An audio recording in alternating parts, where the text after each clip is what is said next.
Hello friends, मी बनवते दुधीची भाजी। आधी तेल गरम झालेलं आहे, त्याच्यामध्ये राई टाकलेली आहे।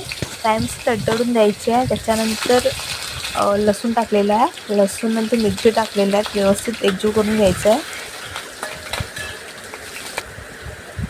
त्याच्यानंतर मीठ टाकलेलं आहे, मीठ, हळद, लाल तिखट मसाला टाकायचा आहे।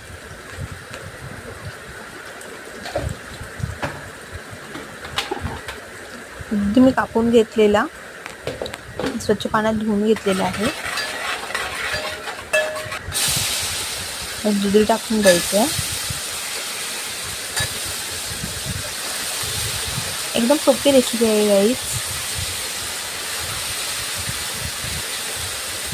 झटपट होणारी रेसिपी आहे।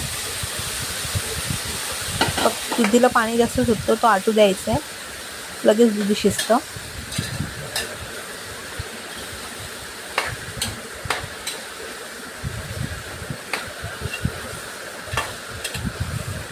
व्यवस्थित ढवळून घ्यायचं आहे। पाणी सुटलेलं आहे,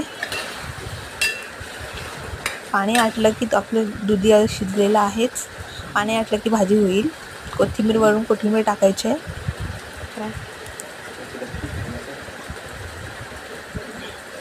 आपली भाजी तयार आहे। Thank you guys.